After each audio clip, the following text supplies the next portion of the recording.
very warm welcome to our review of what has been a thrilling and very unpredictable day at the All England Club. Glorious weather conditions, once more temperature in the mid-20s, and captivating tennis wherever you look. And it continues, and it will continue, I suspect, late into the evening. I'm delighted to be joined once again by Daniela Hanchikova and Nick McCarville. I mean, spellbinding action.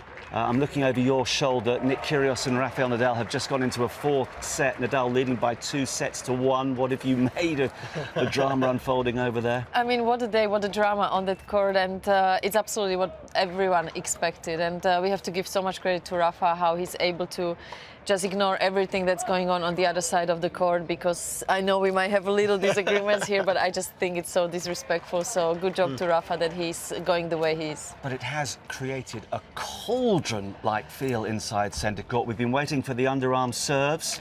Two of them came early on. Both were successful. Just a further rankle Rafa. Yeah, they certainly did. You know, Nick Kyrgios essentially doing everything, Marcus, that he can to ruffle the feathers of Rafael Nadal. But I mean, listen, the Nadal fans should be pretty happy right now. 2-1. Yeah. And I just absolutely love that reaction after Nick did that underarm serve. Rafa didn't even react, didn't do any faces, just kept going, kept asking for his towel and do his routine, because that's what you got to do, because it can be so frustrating playing against someone like that. And of course, we shouldn't forget that Andy Murray's begun his comeback at Wimbledon as well. I mean, you're just spoilt for choice at the moment, aren't you? Well, it was the match that everyone was waiting to see. Where were they going to put it this morning? It was the one to be announced match. Andy playing alongside Pierre-Hugues Herbert in the doubles. That was moved inside the #1 court. Serena Williams, of course, coming through there earlier. And I think they had to. It was either center or one. One was free first. And just that story has been magical for us covering the sport. It was magical at Queen's, at Eastbourne, and now Andy Murray playing back at Wimbledon, playing the doubles, mixed doubles. It's fantastic to have him back. It can't be understated enough. We thought in Australia that he was done. Tennis thought that he was finished in his career, and here he is playing back at Wimbledon. Okay, well, we're going to begin our review with the ladies' defending champion, Angelique Kerber, who was up against American lucky loser Lauren Davis. It was an edgy start from both players with 4 breaks in the opening 4 games. Kerber eventually took the set by 6 games to 2. We're going to join the action at the start of the second with commentary from Sam Smith and John Inverdale.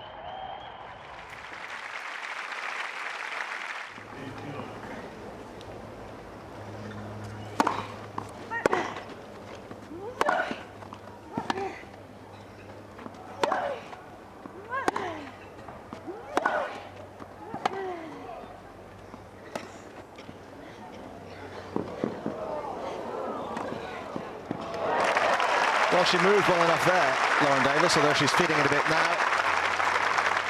Advantage, Kerber.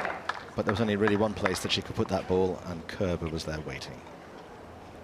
Yeah, not really quite enough backspin there from Kerber.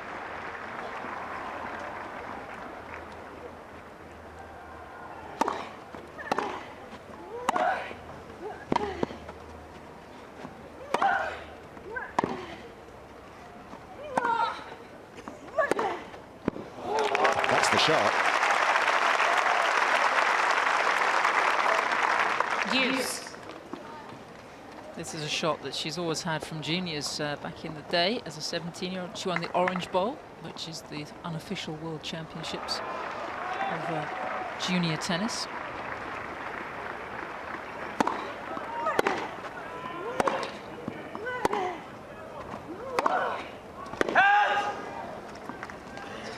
Still, from the Germans' perspective, far too many errors in her game. Well, the problem is for her here, there isn't enough pace coming off the court or off Davis's, rally and trading ball. She's having to generate most of it herself. Use.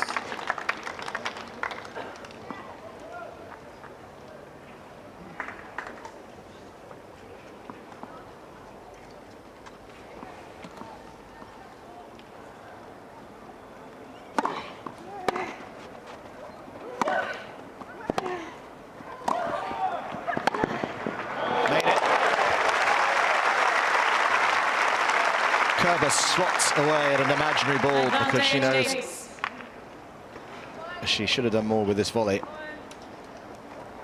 trainer's done a marvellous tape job, actually.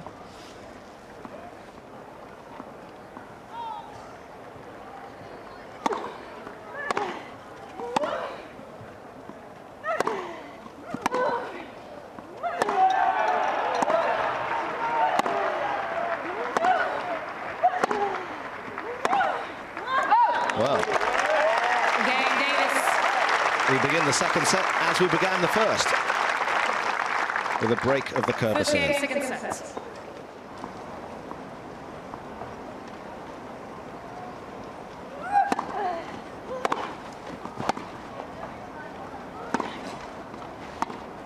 Well, that was more like it from the first ball that Kerber hit.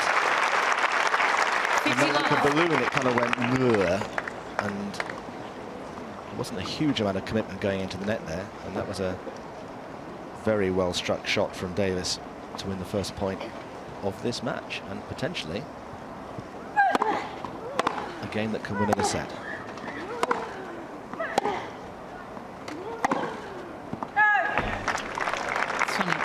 Kerber is not one of those champions that you feel coming across the net at you with her energy or personality. Where players fear Kerber is that they just feel that that ball is relentlessly coming back, and it's such a physical contest.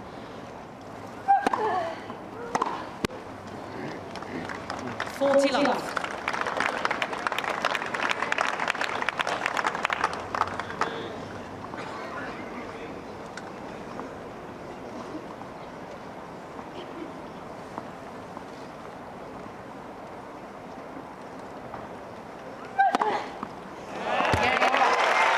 And second set, Davis. Hands up, who saw this coming?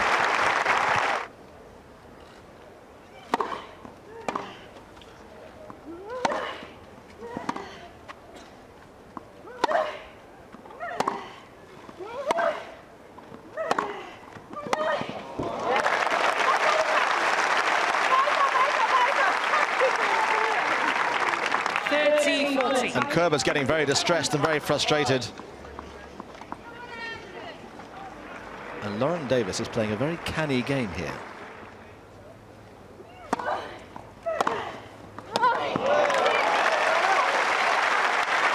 Game Davis. And here is the defending champion, Angelique Kerber, facing the exit door of this year's championships.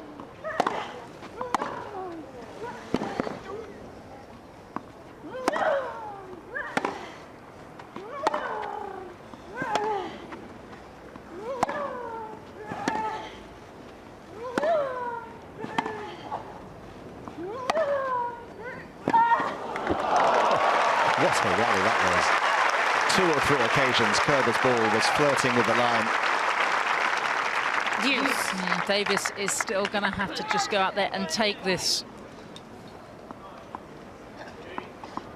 And this is a player who could barely walk at the end of the first set. But she's giving it her all now.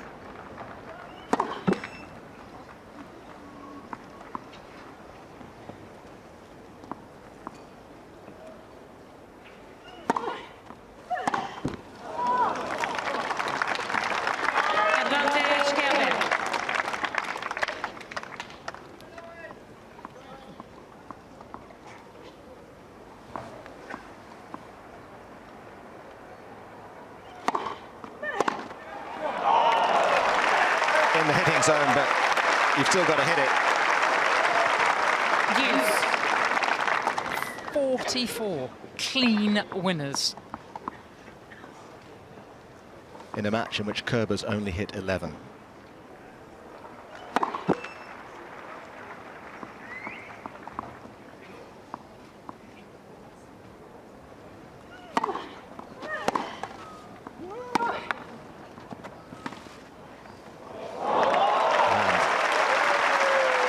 Such lovely finessing on occasions as well. Advantage Davis. And imagine having the will and the resolve to do that, to get you to match point.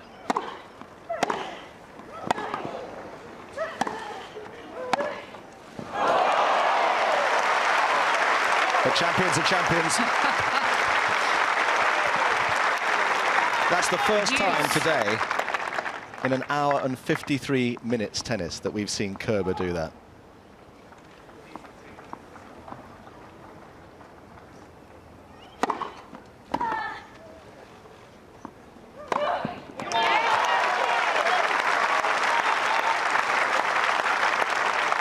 Advantage Kerber.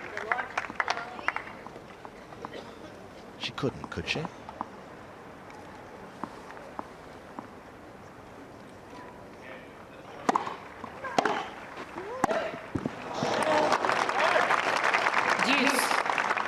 Let's just say it would be better for Lauren Davis's mind and heart if she could finish here, given the history she's had of having top players on the ropes and not closing out.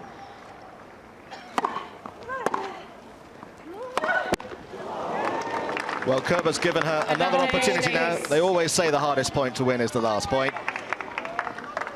At the third time of asking, can Lauren Davis beat the defending champion?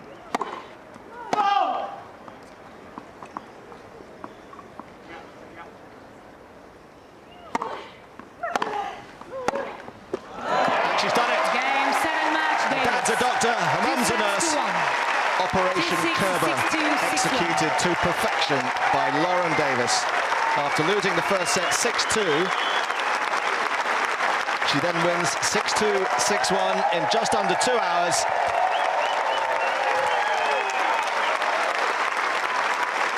And she's only 5 feet tall, but she's got the heart of a lion.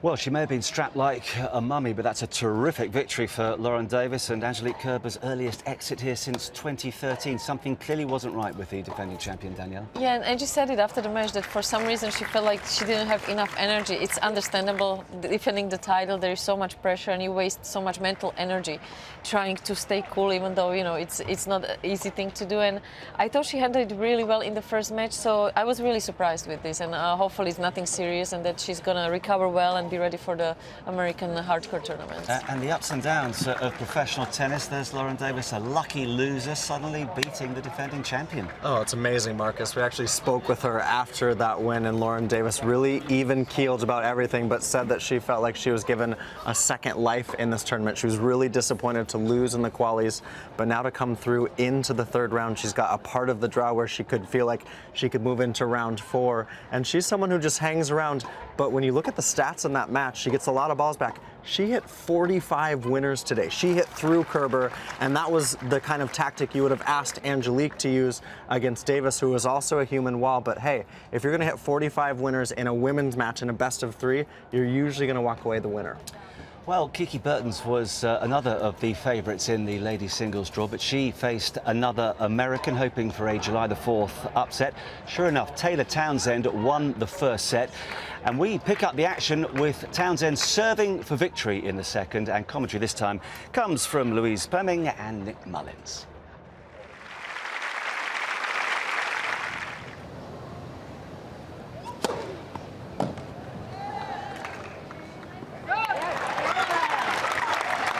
Better serve. Kiki Bertens just slipping the leg, just getting herself here to lift her intensity and focus.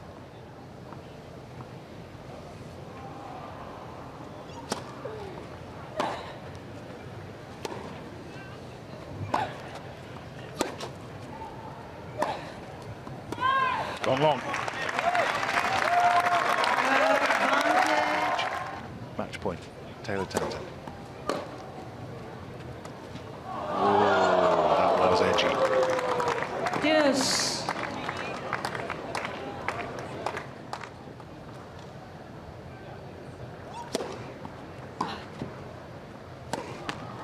Oh, wow. Advantage Bertens. Just went a little fine on that one. Inside the court, that's a 60-40. You're probably going to win that point if you just get the ball inside the court.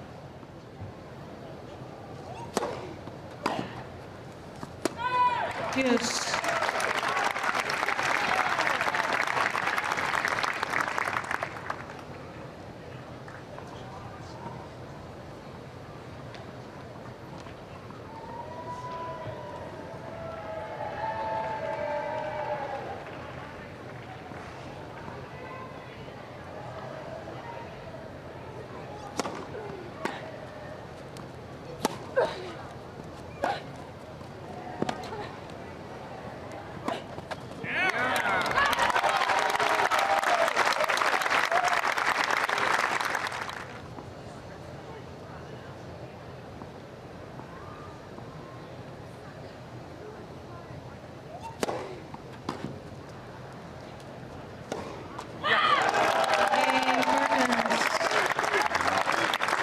she's still in there, Luke.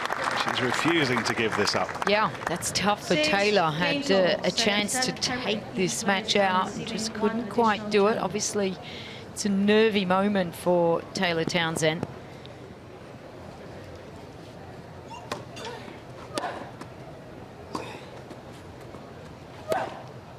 Yeah, and there's the mini break. Just starting to find some good solid range here at the moment, Bertens.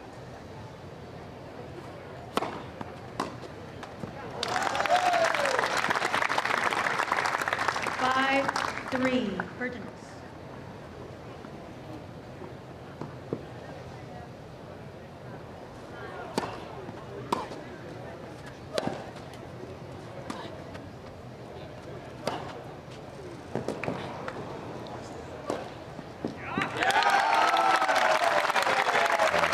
She's played the last few points so well. And here she is with 3 for the set. Bertens.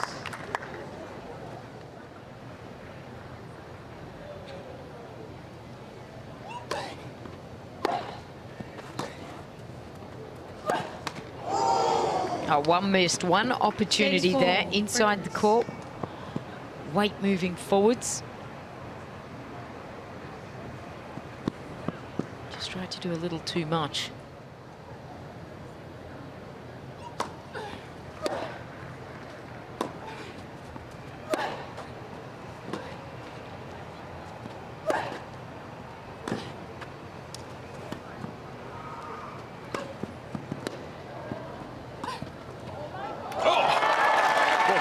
Chase down the ball, Lou, and then the wherewithal to somehow scoop it back over the net for the winner. Ah, terrific. This backhand here flicks it nice and deep. The difficult part for Bertens was that it was right on her shoelaces there. Does a good job, but the way she just assesses the ball there. Great movement from Taylor Townsend. Wow, is she back in this second set? Kiki Bertens with one more immediate opportunity. 6-5, still set point.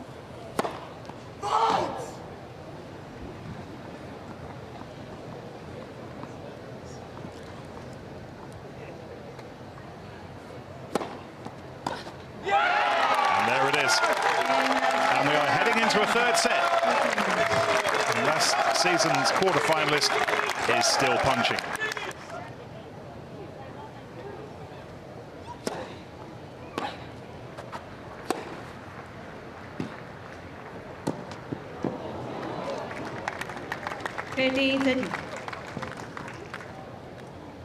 She looked so smooth in the first set when she was moving forwards. Now just things have tightened up a little bit, and much would you impart for the fact that Kiki Bertens is now a lot more solid. She's really reading the grass so much better.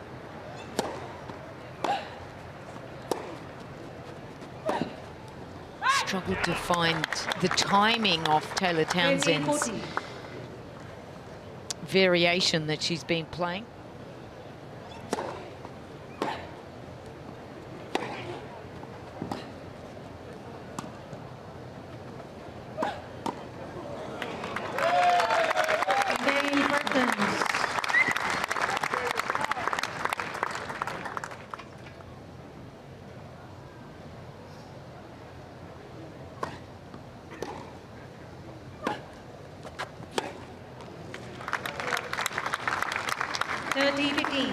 Terrific serve and sting from Bertens, who's got numbing power off of her ground shots.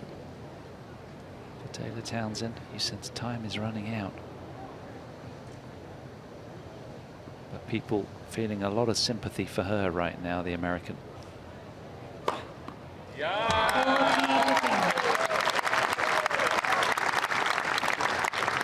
Bertens lands a third ace. And with it comes 2 match point opportunities.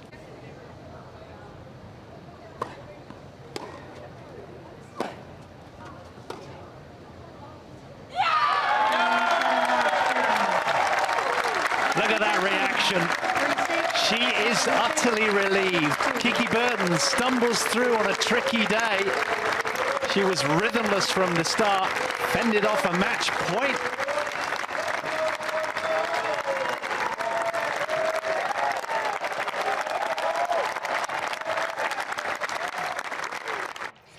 Well, the future's bright, the future could be orange, but goodness me, Kiki Bertens put her fans through their paces today. Yeah, she likes to put a lot of drama. I always get so tight and nervous. I always want her to win, but you just never know what's going to happen. But she does so well coming back in matches that you actually don't really expect that she's going to turn it around, and yet somehow she finds the ways, and that's why she's top 5 girl in the world now. And unfortunately, Taylor Townsend is left to reflect on one or two shot decisions that, given a second chance, she would clearly play differently. Yeah, that match point, especially Marcus. I mean, I think she'd like to have that ball back. I just love the game that Taylor Townsend plays. She's a lefty, she's an all-quarter. She starts her warm-up at the net. She doesn't like to go to the baseline first. But I actually think it's a great round for Kiki Bertens, a great win, because it prepares her next for Barbara Stricheva, who also plays with a lot of guile, a lot of creativity on the court. And Bertens made the quarterfinals here last year. She's not like at the French Open. I think she was feeling a lot of the pressure. She's kind of under the radar here. I think she could be a danger in week 2.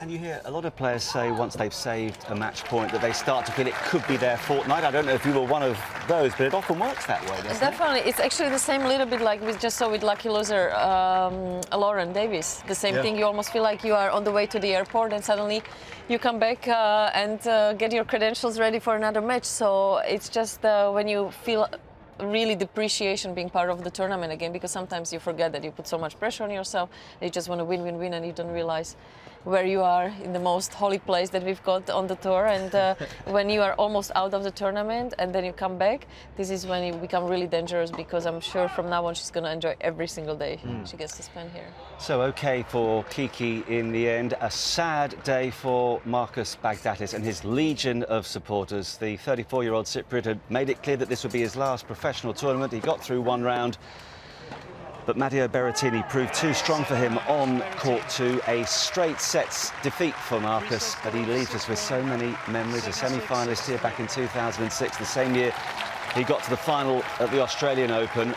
Wherever he was playing, you saw his smile, and there was always a small pocket of support, at least, to cheer him on. One of the game's good guys, Daniela. Oh, definitely so. There was something very, very special about Marcus, and I can't even describe how emotional these last few seconds were on the court. And he'd chosen the right place to say goodbye to the sport he loves so much. And he's done amazingly well for so many years. And I'm sure he's going to have a very emotional evening tonight, reflecting on everything he's achieved, and he should be very, very proud of himself.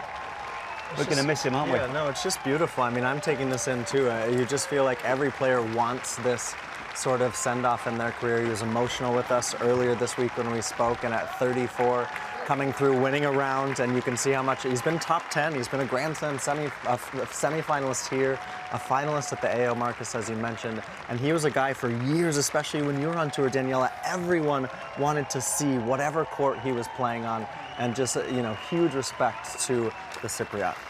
I mean, looking at that, I'm actually really glad, because I'm about to cry right now that I didn't have to go through that, and I retired when I was injured. So, yeah, I mean, how much this means, obviously, to his wife as well. She understands completely what kind of emotion he's going through, as she's been in the same situation. And yeah, I'm sure we all will gonna miss him big time, because he's done so much for our sport. Yes, a Thursday that provided plenty of thrills, but a huge amount of emotion on court 2. Good luck to Marcus with whatever he decides to do next. We'll wipe the tears away from our eyes. Lots more to look forward to, lots more highs and lows at this most special of sporting venues.